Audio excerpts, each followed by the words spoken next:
welcome everyone to our webinar from Radiant Logic.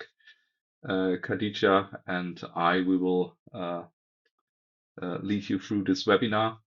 So yeah, today's speakers would be me, David Johnson. I'm a lead consultant at IC Consult, and today from Radiant Logic, Khadija. So why don't you introduce yourself? Yes, thank you, David. So, hi, everybody. My name is Khadija, and I'm a senior technical enablement specialist over at Radiant Logic. So, I've been working for Radiant Logic for the past 3.5 years.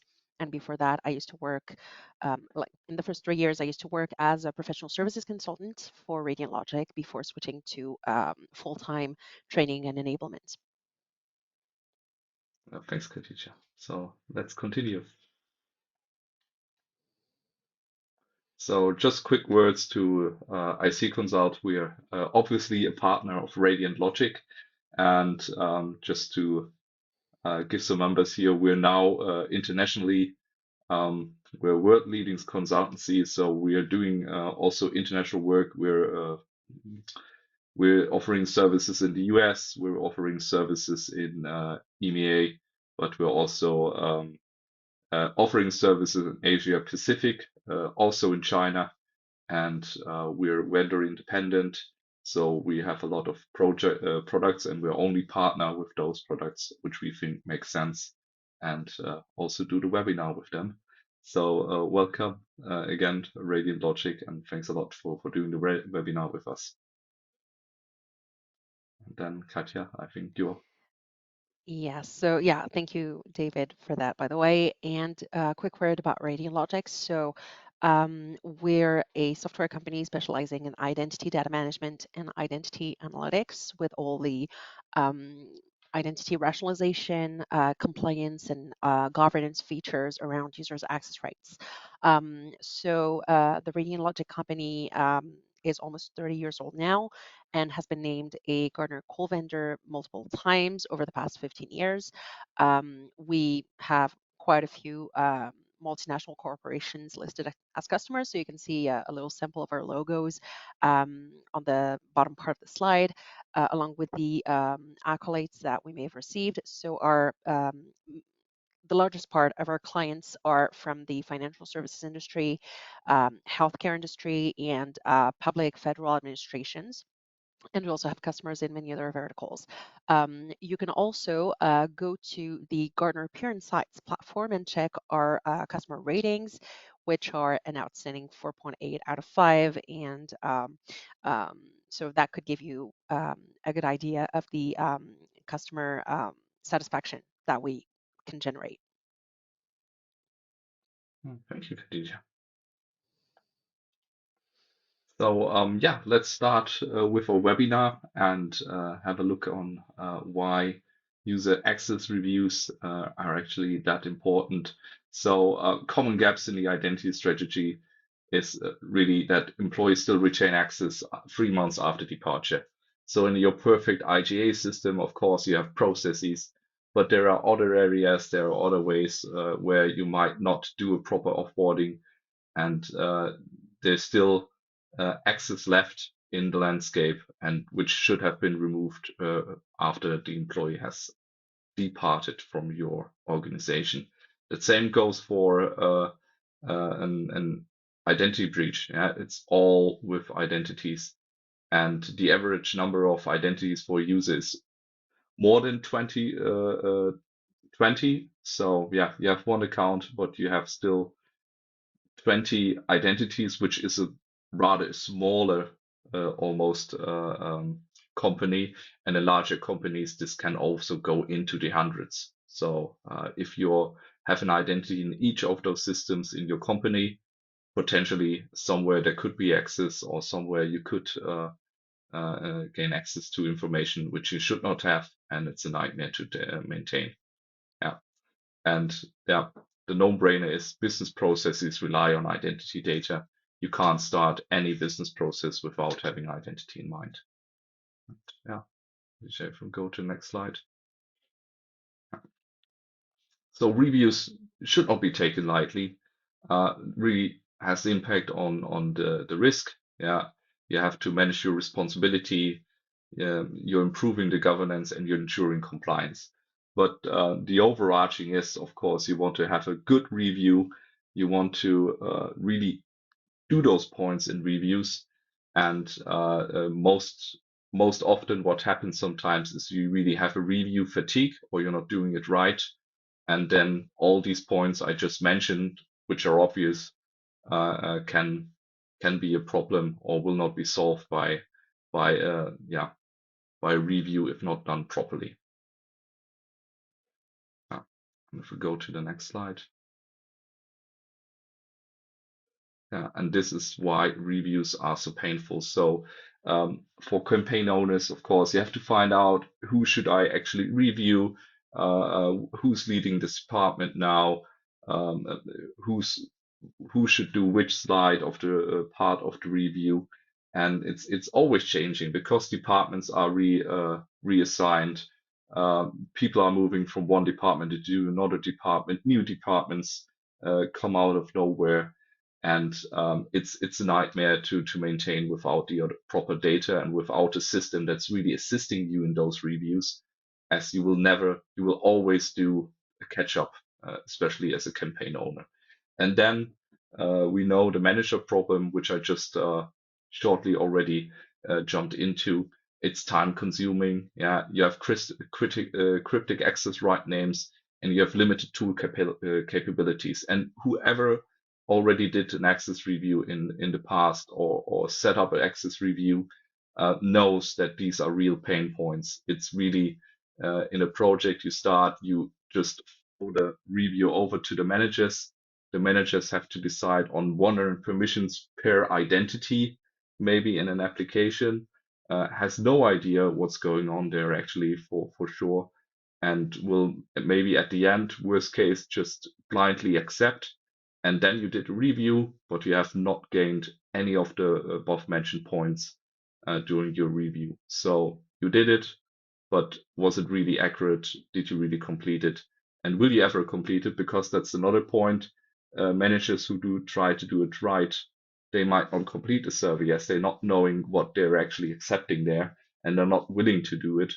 And then you have another problem that you have to somehow get into contact, assist there, and try to get this review done within a set of time so you can look at your overarching organization to be done with it. And then we go to the next slide. And that's the worst part of it. So also saw this in organizations which either gave up or are just of the beginning of it, doing manual access reviews. Yeah, I just saw that a colleague of mine joined. He did actually. We met one of those companies which are actually a bit larger, where you would expect that access reviews are at least done already in the IGA tool. No, it was an odyssey. So they started with an Excel journey, and that started during one period in a year. So they have not even um, shifted reviews for different departments to a certain amount of time. The whole company started with the review process at a certain time, and the whole company finished with the review process, or try to finish with the review process at a certain time. And this does not work. It's the support has to run, has to collect the data, and at a certain amount, you will see it is not bearable anymore. And this is the worst kinds of reviews you can do. Once you hit a certain size, it's not maintainable anymore, and you will not finish the workload. Yeah, so much from an anecdote from the trenches. And yeah, then I'll give over to you, Khadija. Yes, thank you, David. So after the worst case scenario that David just introduced about running your user access review campaigns using Excel sheets, then the natural um, second question that would come after that would be, can I trigger my user access review campaigns using my IAM or IGA platform? So since many IGA vendors do provide access review features, that would be kind of a natural assumption. for many companies. But here, the issue is going to be showing very quickly in terms of scope and overview of what you can have access to in terms of users' access rights. So oftentimes, and David can probably back me up on this. I've been working with many corporations that were setting up an IAM solution and that were interfacing their IAM solution only with two, three, four, five data sources, repositories, and business applications, and that were not able to go beyond these two, three, four, Mm, five assets, meaning that whenever you want to run an access review campaign, then it means that the visibility that managers would have on their users' context, access rights, shared folders, and other components would be very limited. So here you can see that the IAM circle does not encompass everything here, and also you would have lots and lots of blind spots. So would you have visibility on the segregation of duties, violations on applications that are not linked to your IAM platform? You wouldn't. Would you have controls and compliance? You may or you may not. Would you have visibility on orphan accounts only on those two, three, four, five applications that are connected to your IAM systems? Would you have access to the list of service accounts, local admin accounts that these people have on servers, databases, CyberArk vaults? So all these would be blind spots that the IAM tool would not even have visibility over, let alone give you visibility over. And when it comes to the decision-making process that comes during a user access review process, it means that basically, if the IAM is your only source of intelligence regarding users' access rights, then the decision-making process will rely on incomplete data, and it will lead to some risky decisions where a line manager, for example, could decide to blindly approve all the access rights that are listed for the users, especially for access rights that which names are not easy to understand, like AD groups that would be like R2, D5, 7, 8, etc. And like where the names would not be self-explanatory. And then it means that any access that is carrying um, IT risks or compliance risks would just be kept over and over. So whenever a corporation would then be switching to running their access review campaigns with an identity analytics solution such as ours, which of course would be our recommendation, it means that the the identity analytics solution that we would provide um, or that corporations would implement would actually provide this like 360 visibility over a user's access rights, over a user's identity context, both by drawing information from the IGA platform. So we would be working along with the IGA platforms that corporations would set up, and we would also draw data coming from the other blind spots or other applications that were not interfaced or connected with your IGA platform. So in that sense, we would be able to draw this intelligence and this information both either by using flat files extracted from each of these data sources that that we would be able to ingest in a standalone process, or we would be able to create connectors that would draw the data periodically from these data sources, repositories, ITSS, etc. And that would help us provide a full visibility over each user's access rights within your information system, no matter what the technology is, no matter what the language is, no matter what the protocol is, no matter if they're connected to the IGA platform or not. And basically, the purpose of an identity analytics tool would be to both draw the data coming from all these data sources, all these IT assets, correlate this data to offer a 360 profile of a user's access rights, and consolidate even this data from an applications perspective, from an organization or department perspective, from other perspectives, and offer intelligence risk assessments, compliance controls that would help you determine if an access right is carrying a risky situation, if there's any mitigation action that can be performed to remove the risk. And also, if you're using our role mining capabilities, you would also have access to some recommendations when it comes to the user's access rights that should be recommended or that a person should have based on their job functions, based on other common access rights that are granted to their teammates, and that would actually be necessary for them to perform their duties while saving you some time and some effort in granting those access rights. And so the impact of an identity analytics tool in your decision-making process that would occur during a user access review campaign would be basically coming before the IAM, the role of the IGA solution. So when you would be running your access review campaigns using an identity analytics tool, such as ours, so the identity analytics tool would provide insight, understanding on the access rights that a user carries. Then it would provide the decision-making process and workflow to the line managers so that they would be able to make a rational decision based on all the intelligence that we can provide. And then the list of decisions would be handed over to your IGA platform, to your ITSM platform, or any other third-party system that handles provisioning and deprovisioning.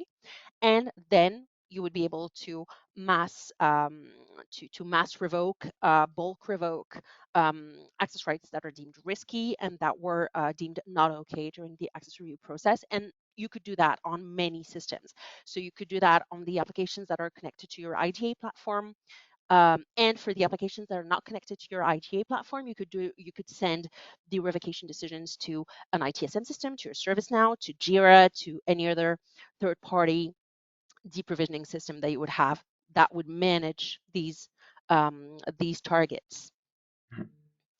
And we're not the only one to advise for the implementation of an identity analytics tool alongside an IGA platform. So Gartner also noticed in 2019 that setting up an IGA platform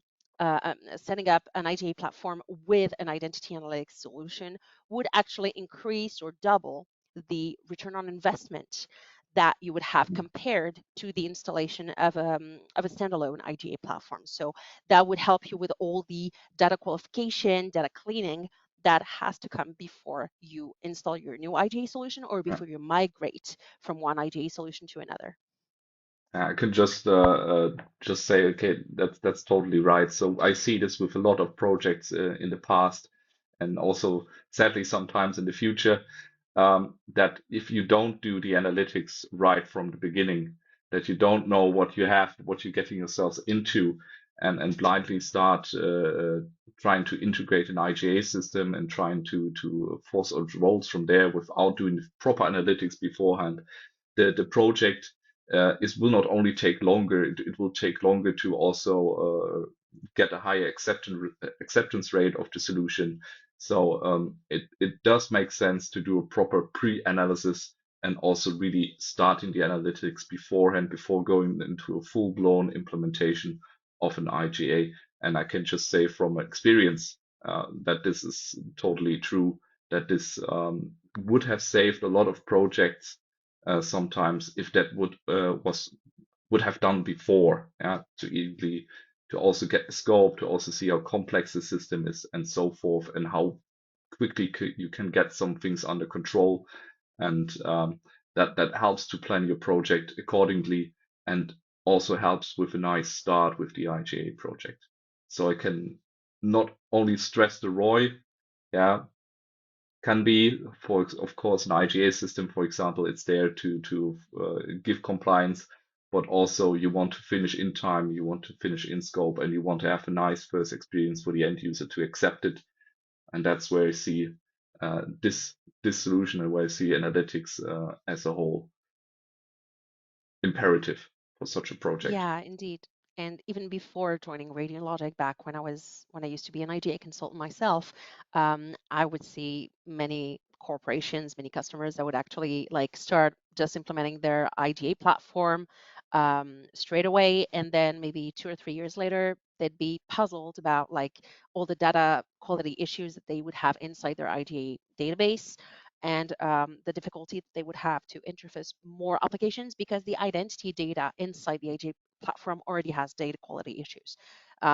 So Mm, yeah, I can mm, only back you up on this. So when it comes to identity analytics tools, so ours does provide features regarding user access observability, intelligence, risk assessments, and access review features, along with some other features such as role mining. And so for our next release, that is going to come in the next few weeks, so for the late spring of 2024, we have a new announcement that would actually power user access reviews and make them even faster. So we are basically adding an AI-based data assistant to our user access review capabilities. So we call this data assistant ADA for short. And this assistant will basically help line managers run their access review campaigns even faster. So just to introduce you the capabilities that come with ADA, and then we'll have a quick video demo of ADA's capabilities. So basically, thanks to ADA, we're hoping line managers will be able to perform their accessory campaigns in a matter of minutes instead of hours or even days. So ADA will basically be guiding the line managers through the understanding of all their users' access rights, and like you may imagine like all the back and forth that line managers may be having with application owners, with other line managers that were handling users that joined their teams and that were the previous managers for these users, and all the questions, all the Q&As that they may have. Oh, hey, I see that this user has this access right, but I don't understand what this access right is about. Or this person has this access right, but they came from your team and they joined my team this year, and I don't see anybody in my team that has the same access right. What is it about? Is it about another job function, for example?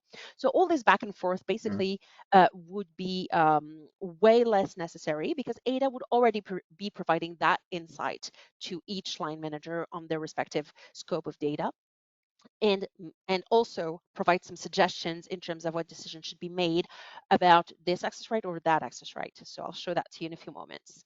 So because Ada will give both the insight and the decision suggestion that a manager can apply, it means that basically it's not going to be possible to keep work to keep blindly approving access rights that would be carrying risks and perpetuating these situations over the scope of many years. So each time there would be an access right that would be carrying risks, basically Ada will say, hey, you have these risky access rights within your team.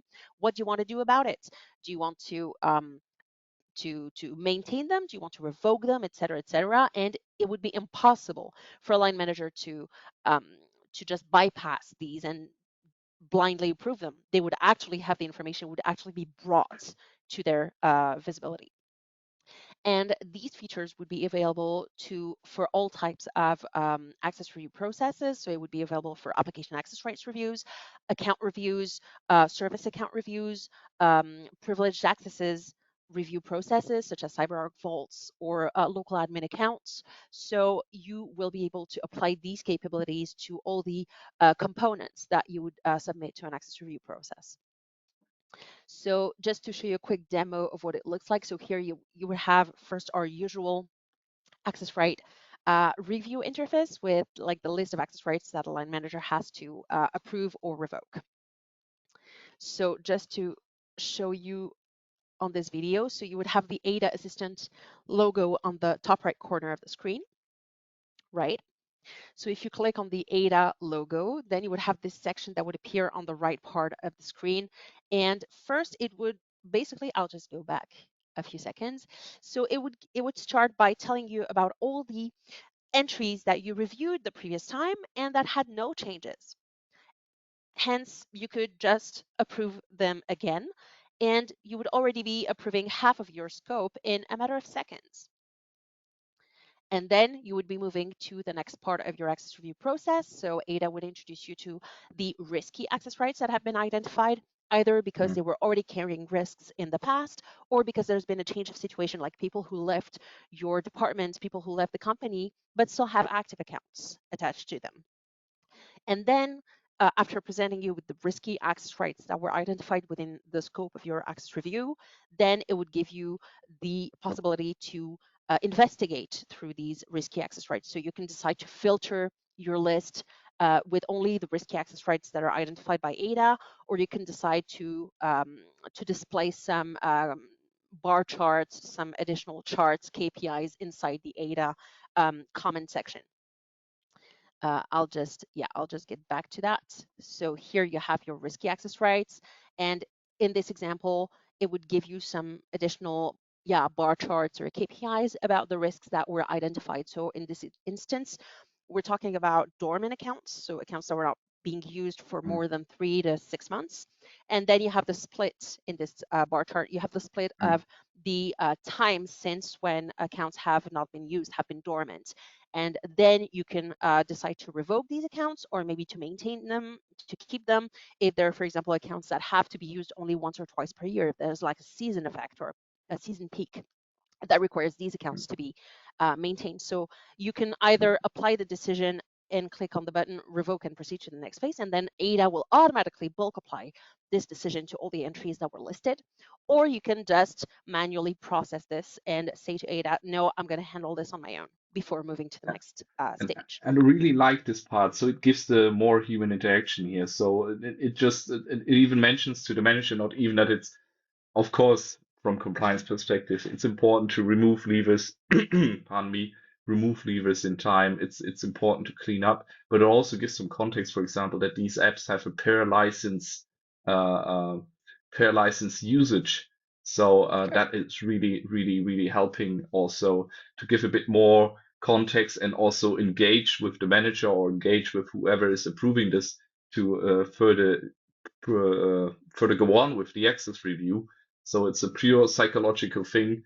And also they know, okay, this is because of this XYZ reasons where you normally would have support staff or somebody like me praying how important access reviews are and which people don't listen to anyways. Hopefully you are on the webinar. But let's face it, in the company world, everybody's just annoyed by access reviews. And the more often you do it in a bad way, the more often it will just happen that people will just select all and then just approve it, and you have not gained anything with this review. And that's what I really like with this interaction, Khadija, I have to say. Uh, Yeah, true. We precisely wanted to break this pattern or this cycle of managers just memorizing that it's a tedious experience, and we actually wanted to make it both insightful, educational, and also quick enough to be performed and not waste managers' time, who obviously would also have other tasks uh, necessary to run their businesses. So if Absolutely. I keep following this example, so then we're moving to the next risk. So 3 people have left the company. Do you agree to revoke them? And again, you can bulk apply the decision to revoke these access rights or decide to analyze the issue yourself. That can be the case, for example. And so both David and I used to be contractors or consultants like for major corporations. So let's say you Mm, have a contractor that appears here in this list of levers because their end date was already due, was already expired, but they're still working for your company and like you're just facing some delays in their renewal, their contract extension. So that could be a use case where you would have an account that would be listed as a lever account, but you would need to actually maintain that because you know that it's only a matter of days before the person is actually extended and reactivated in your information system. So that could be an example of why we still give these two options of revoke everything or analyze the issue yourself and provide individual decisions. And then once all the risks have been studied, have been presented by ADA, then you get to the next step where basically I'll just go back a few seconds. So then it will basically introduce you to all the other access rights that haven't been previously handled, either from the first stage of here's all your access rights that were already approved the last time and that have faced no change, or the risky access rights. Then you want to get a better understanding of what's left. So then it will switch automatically to a pivot table mode in terms of display, and it will display to you all the access rights that are commonly granted to the same people and that would represent a consistent block, or inconsistent access rights that are actually granted to only one person in the team, and that's the odd one out, and maybe you want to do something about it. So then it will basically present to you all the access rights block by block in like in clusterized view of all the access rights that are left to be processed. So in this example, you can see there's this block of permissions that are all granted to people who have the same job function, and all these people, sorry, are accountants. So at a first glance, it seems like a consistent block. You can still approve or decide to analyze it further. Maybe if there's an issue, if a person recently changed job functions and hasn't been identified in the system, but it will already give you this insight. And then it's up to you to validate this insight or to analyze the issue yourself or and refine your decision-making process based on this data. And then after you finalized all the block reviews, then you'll be done in a matter of few minutes. So that would be basically your the ending of your access review process for each line manager. And that's where you can get down to a few minutes instead of days or hours to be spent on an access review process. And even if it would be in 10 minutes, it will still be world record. Yeah. So Well, if you do this right, yeah, if yeah, you do well, this 10 right, minutes would still uh, be may still be necessary for like managers who have hundreds and hundreds of direct reports. yeah. But then if you do it right in 10 minutes, that is world record. Yeah. And then that's why I would say so. You still want to do user access reviews without identity analytics. And that's where I say, and then we also have our first question, and I totally agree with that one. I'll read that after this part. Um, yeah, Well, so I personally totally wouldn't. that's yeah, I wouldn't neither. So my colleagues should stop writing me in Teams while I'm doing a webinar and telling about all the shenanigans we had with user access reviews. So maybe we do a webinar on all the things we did badly in the past.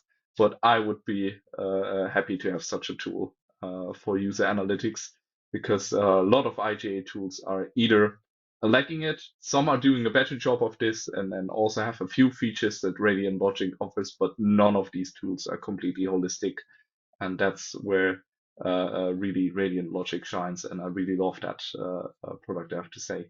So yeah, let's do review of identity analytics right the next time. And now we come over to the questions part. And Khadija, we have one question. No, we have more than one question. So I'll just start with the first one. So that's actually the one where I agree a lot with how this was said. So many of the customers I support complain about the nebulous entitlement names that can lead to rubber stamping or delays.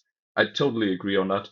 And some solutions offer helpful metrics on the UI. So how many people have those entitlements. So you just showed that, for example, Khadija, and provide the context for business owners to help in the review. Would be nice if more common IGA solutions to offer that. And then the question actually is, what is Radiant Logic's approach to this? So I hope we could just in the last part of the demo, because the question came in earlier, could answer this. If not, let us know or push another question there. Or Khadija, do you want to answer this question real quick? So for now, the ADA assistant is only exclusive to the use of our own identity Mm. analytics platform and identity data management platform.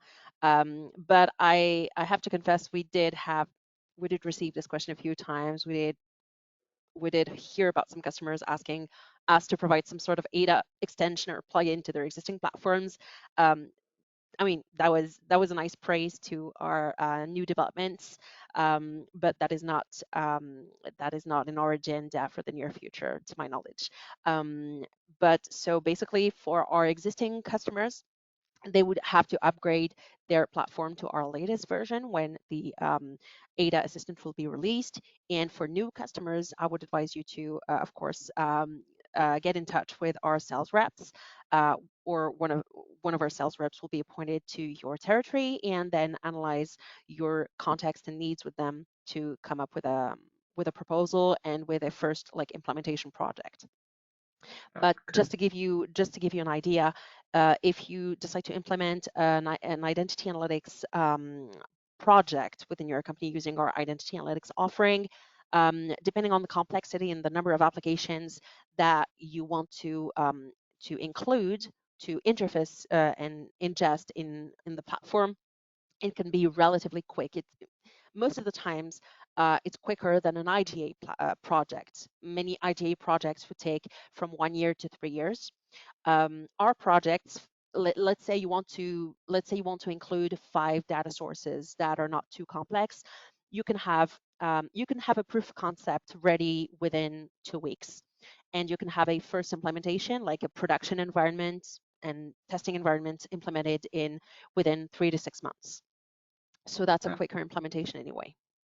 And I guess, of course, you will get more and more support the more data you get from HR and so forth. You can already start with the cleanup and know what you're already dealing with without Yeah. And being live gradually already add in with the more provisioning. applications. Yeah, That's yeah, right. and Yeah, we that's can be very what you said. flexible in that way. Yes. Starting the one. There's one more question, also partially already answered, but how is Radiant Logic integrated into IAM platforms? What platforms does it support? Okay, so when it comes to interfacing with IGA platforms, basically we would mostly work with the ingestion of flat files. So Mm, regarding any application that you want to ingest within Radiant Logic, and IGA platforms would be one of those. From our perspective, an IGA platform such as SailPoint would be one of our data sources that we would use as input data, right? And the input data that we usually ingest would be in the form of flat files. So it could be either CSV, Excel sheets, LDIF for Active Directory and mm, Open LDAP directories, right?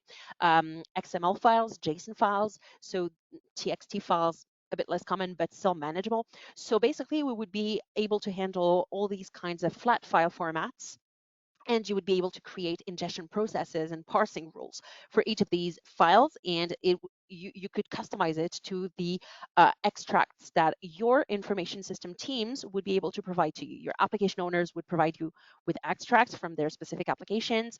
Your SailPoint team would mm, be able to mm. provide you with their IGA extract, and we would be able to craft the data ingestion process around the file that you would be able to ingest, right?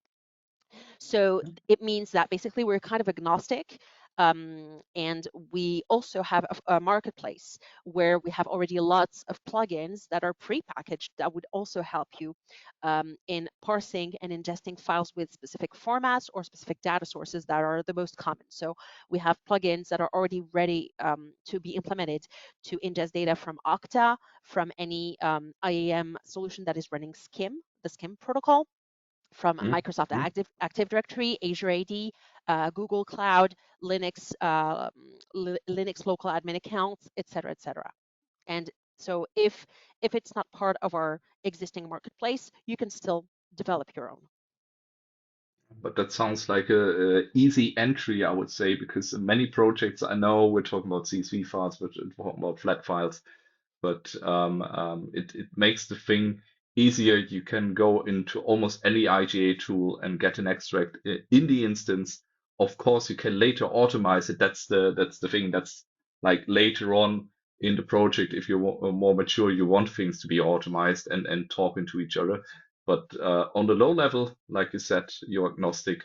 You can start pretty easy and have the data almost instant into the system and start analyzing it. And that's what makes it so important when you start an IGA project, for example, to start with the analytics.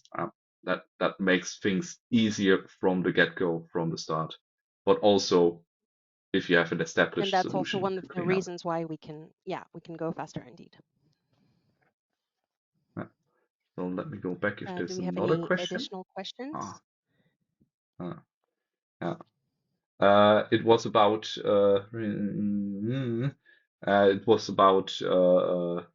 yeah, in this case, Okta. Yeah, but even Okta, so I know you can get those files and you can do the access reviews with that one. Yes, it's part of our Yeah. marketplace, and I will also add that Okta can be both used as an identity data source when we can pull the files coming from Okta, and it can also be used as an authentication platform to access the Identity Analytics web portal for your users that would have accesses that would already have Okta accounts. Same goes for Active Mm. Directory or Azure AD. These can also be used as authentication providers for access to our website, our web app. Yeah, that's really good. There's a more specific question, but I guess that's maybe for once you did the review. But here's another question. So, how is it typically deployed with common IGA tools like SailPoint, Savient, etc.? So, do they work in tandem?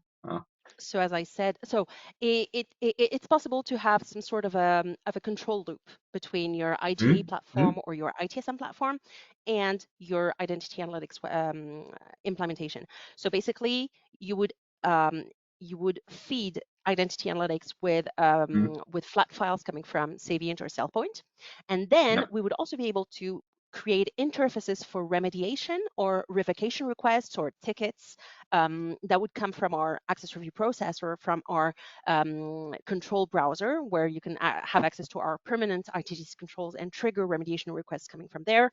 And then you would be able to send, if you want to have the back and forth interface, you would be able to send our remediation requests as tickets to be created either in ServiceNow, in Jira, in your IAM system, or in any other platform that would be handling tickets.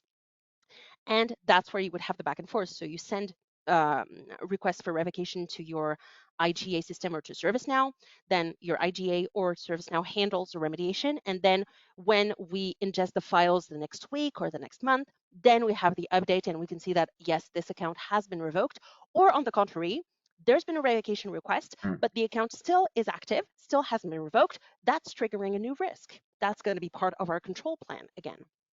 So we are able and to track this in a back and forth loop if you decide to interface those systems. You can also decide to handle your remediation process, and that's actually another question from one of you, for one person in the audience.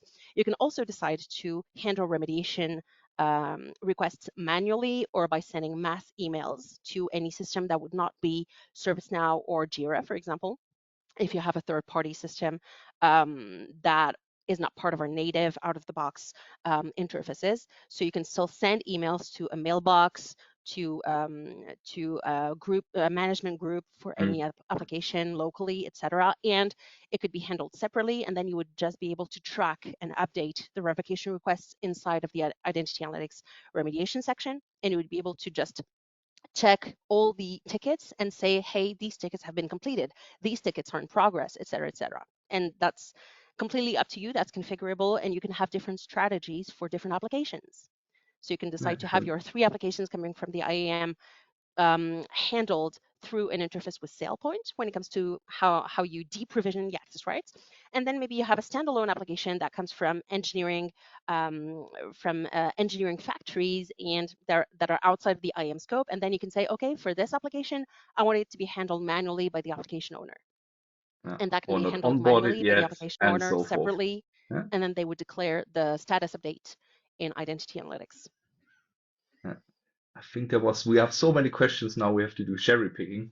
Um, I think there's one. How will you reviews? So I can see one question that is pretty interesting. So how will you review the use of 40 applications who have Yeah, different business I've owners got and the same system one. owners? All right. So when we create an access review campaign, there's we may not have enough time to carry a full demo, but I can still walk you through the process. But basically, let's say you have 40 applications loaded in your identity analytics platform. And let's say each of these applications has a business owner and a technical owner that are listed for each of these systems and applications. Then what happens is when you create an access review campaign, you can decide So you can decide which applications you want to add into your campaign. You can decide to add all of them or only some of them, depending on the scope of your review. Is it like full on review, or is it a periodic, like is it a quarterly review only for some sensitive resources? That's entirely possible. That's entirely up to the campaign owner. And then whenever you select all the applications that should be part of the scope, the permissions that should be part of the scope, do you want to review all the permissions or only part of them? Do you want to review all the accounts or only some specific accounts based on some specific criteria?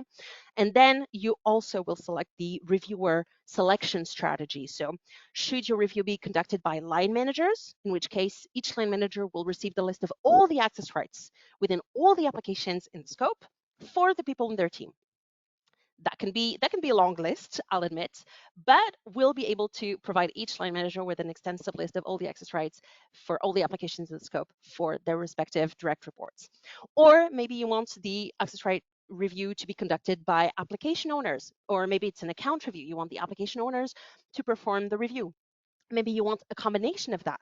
Maybe, for example, you want all the Mm. user accounts to be reviewed by the line managers. And then what happens with orphan accounts? Maybe you should put orphan and technical accounts in the bucket of the application owner, like the application owner should receive anything that is not linked to a line manager. So these strategies can be configured within our platform without you actually before you actually launch the access review campaign, and you can it's really configurable, it's really flexible. Like you can even configure more advanced reviewer strategies, such as if you have security ambassadors, if you have a network of security ambassadors that are different from the line managers, different from the application owners. Maybe you want each review to be stamped or to be final to have a second approval from the CISO. That could also be a step that you would like to configure in addition to the line manager, or maybe for some specific resources with high sensitivity levels. So yeah, you could really work with all these options depending on your requirements. We really see, Khadija, that have been in the field. So every time you think you know everything, so I know access review, there's always some part which will surprise Exactly. you. There's And so many ways yeah, to have thanks it for the answer. customized. Indeed. Thanks for the answer. So yes, the yeah, possibilities are limitless. I would phrase it this way. And And I can take of the course, last question. yeah, sure. So I can see the question about does Radiant Logic have the ability to generate micro certifications based on risks as it ingests and processes data as opposed to set cadence UARs?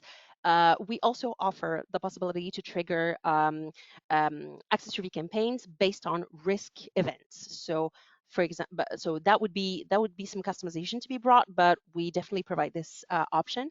So since we have a library of over 150 ITGC controls, so about all the risks that can be carried by an access right, by an identity, by an account. Let's say you want to trigger an access review campaign each time a user changes their job functions or each time a user goes from one department to another.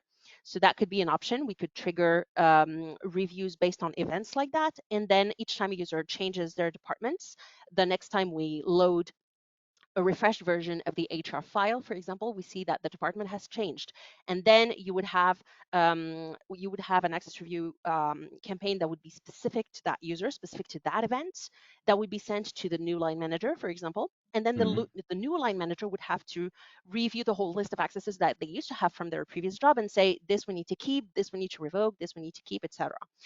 It could also be triggered for other events, such as people who would be leaving the company but still have active accesses, or any other risks that would be identified in our control library. So thanks really a lot, Khadija, for answering this question. By the way, that process with then review and then with the next manager, that's always what I recommend as one of the best practices. But that Of course. also depends always on the company. So some people will say, oh God, no, please don't do that. So yeah, really interesting how you can do this and really trigger them on certain events.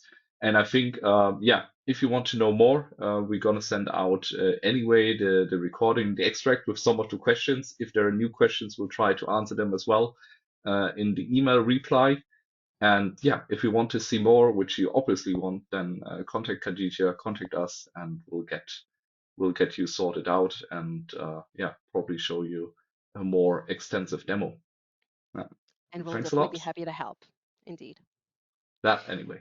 So then, Okay. thanks a lot, Khadija. Anytime again. Was a fun webinar. And yeah, have a nice day, everyone. And Thank I you, hope see you David. in the next Thanks to webinar. IC Consult. And yeah, we're gonna do this one again for sure. Bye bye. Oh, yeah, we will. Thanks. Bye. Bye bye, everyone. Take care.